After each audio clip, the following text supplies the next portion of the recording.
Good afternoon, everyone. I'm McKenna Nobles, and thanks for joining me for Wiregrass Daily News at 4. And we have a lot of news to get to today, so let's go ahead and jump right in.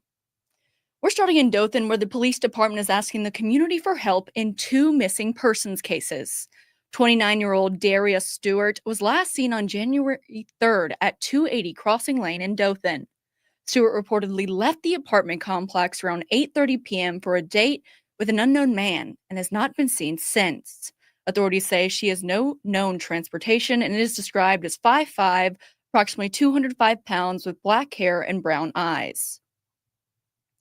Now, 33-year-old Ruben Oritz is also missing. He was last seen outside his home near the 1200 block of Fairlane Drive on January 1st. He was last seen wearing glasses, a blue hoodie, blue jeans, and gray tennis shoes. He's reported to be 6 feet tall, weighing 200 pounds, and has black hair with brown eyes. Police also say that Ruben has a speech impediment and learning disability. Now, anyone with information on these two cases that are not connected in any way, they are urged to contact the Dothan Police Department at 334-615-3000. Now, we're going to mix things up and do our broadcast a little differently today. We're going to go ahead and get into weather. Because of that winter blast we're starting to see, so as night falls, temperatures are going to be at around 28 degrees, and that is pretty cold, with wind speeds with about sitting between 10 to 20 miles per hour. So you're definitely going to want to bundle up and make sure you have the kids especially bundled up. They're heading out to the bus stop, or you on your way to work. If they're going to be outside, make sure they have plenty of layers.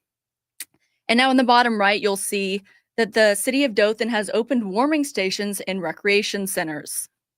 So it is important to remember that these facilities are not going to be available for overnight stays. They will just be open during their normal business hours. Eastgate Lodge will be open Monday through Friday from 8 a.m. to 5 p.m. The Andrew Bell Center will be open Monday through Thursday, 8 a.m. to 8 p.m. Friday, 8 a.m. to 6 p.m. Saturday from 10 a.m. to 6 p.m. and Sunday from 2 to 6. Walton Park will be open Monday through Thursday from 8 to 8. Friday will be 8 to 6. Saturday will be 10 to 6. And Sunday is 2 to 6. Now, Wiregrass Park will be open from Monday through Thursday, 8 to 8. Friday it will be 8 a.m. to 6 p.m. Saturday, 10 to 6. And Sunday, 2 to 6. Now, Westgate Recreation Center will be open Monday through Thursday from 5:30 a.m. to 8 o'clock p.m. Friday from 5:30 a.m. to 7 p.m. Saturday from 10 to 6, and Sunday from 2 to 6. Now, the Rose Hill Senior Center will also be open Monday through Friday from 8 a.m. until 4 o'clock p.m. Now, if you do go to any of these warming shelters, you are encouraged to check in with staff upon arrival, and you'll be directed to a designated area to warm up throughout the day. Staying in Dothan now, where sewer replacement work on the 200 block of West Main Street between South Oates and South Lena Street will begin tonight. Crews will work from 7 p.m. to 6 a.m. through Friday, January the 10th.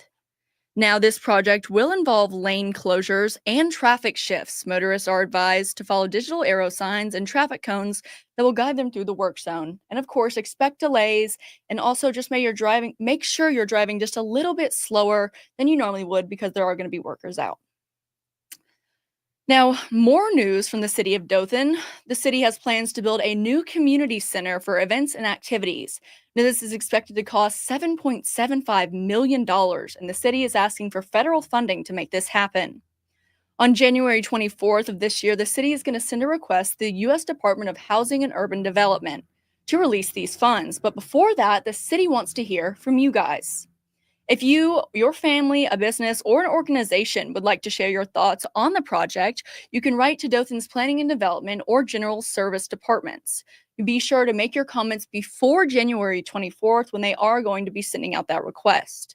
And make sure to include whether you're commenting on the environmental report or the funding request.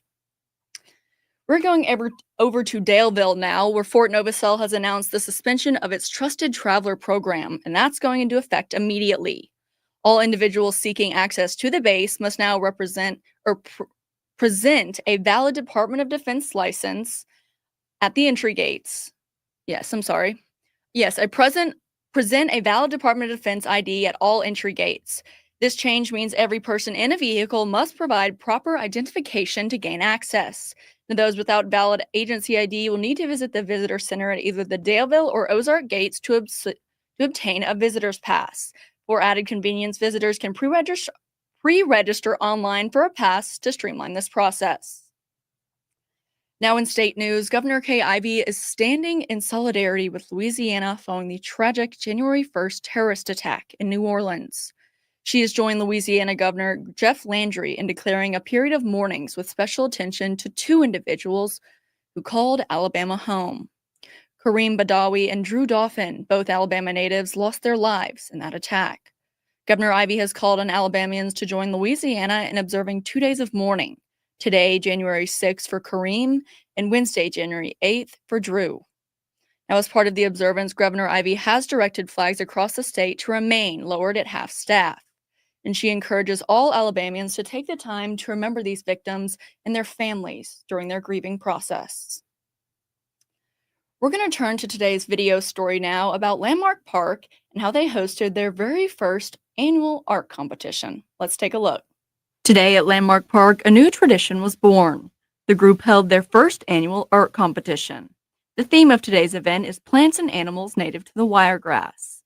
The park welcomed people from all age groups to show their artistry on any medium of their choosing. To keep things fair, all of the artists were put into groups based on their age. Kelly Currington, the education director at Landmark Park, tells Wiregrass Daily News that the group wanted to offer a space for local artists to showcase their talents while also bringing the community out to explore the park. The winners of today's event could receive a few different things as their prize, according to Currington, whether it be a free park entry pass, gift cards, or even an opportunity to have their artwork displayed around the park. If you are interested in entering the competition, you still have time left as they are accepting art until 5 p.m. tonight. However, there are a few things to know before you go. Your art cannot be larger than 11 by 14 inches, it must be on theme, and there is a $5 entry fee. Even if you don't enter the competition, you can still stop by the Stokes Barn to see all of the amazing talent we have right here in the Wiregrass. In Dothan, McKenna Nobles, Wiregrass Daily News. And I just want to say that you have until 5 o'clock tonight. So if you have some art that kind of goes into the theme, it was plants and animals native to the wiregrass, and you can get it there to the barn, the Stokes, I think it's called the Stokes Barn, before it hits 5 o'clock, because that's when the deadline is. Today, you can even enter and have a chance to win some of those awesome prizes. And before I go, I want to mention some Mardi Gras news. Now that the holidays are out of the way, it's time for the best holiday. I'm just kidding. That's just my opinion. But I do want to get out some news about Mardi Gras. The 2025 Krewe of Colossus Mardi Gras Parade is set for Saturday, March 1st. Now, the parade offers an exciting opportunity for individuals and businesses to participate in style while supporting a meaningful cause. However, this year, the event features a VIP float experience and sponsorship packages to make the parade unforgettable. Now, the VIP float experience is priced at $2,500, and it includes a seat on the float, 2 tickets to an exclusive pre-party, a premium VIP goodie bag, and there are only 20 seats available. So you might want to go ahead if you're thinking about it. I'm sure those spots are going to fill up pretty fast. So you probably want to head over to their website and fill that out if you are something that you're interested in. And now this little banner on the left that you're seeing, this is for businesses and organizations that can apply for sponsorship packages. So the throw sponsor is $100. Your name will be printed on a parade banner. The purple sponsor is $500, and it's 250 custom branded cups, a small logo on banners, and recognition on social media. Now the green sponsor is $1,000, and you will get 1,000 custom medallions, a medium logo on banners, and social media recognition. Now the gold sponsor, you're getting up there now. This one is $2,000, and you get 1,000 custom beads, a large logo on banners, and enhanced social media exposure.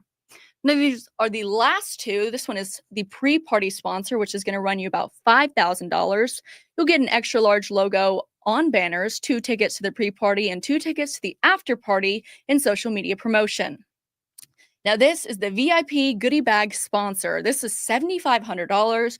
You will get the biggest logo possible on the banners, inclusion in VIP goodie bags, 2 tickets to both the pre-party and after-party, and premium social media placement. All these proceeds from sponsorship packages will benefit the Exchange Center for Child Abuse Prevention, ensuring the parade is not just a festive event, but also a way for them to give back to the community. Now, to secure your VIP experience or sponsorship, payments can be made to the Dothan Area Chamber Foundation. Well, guys, that's going to do it all for us today, but I will see you back here tomorrow morning at 9 for your morning headlines. Have a great night.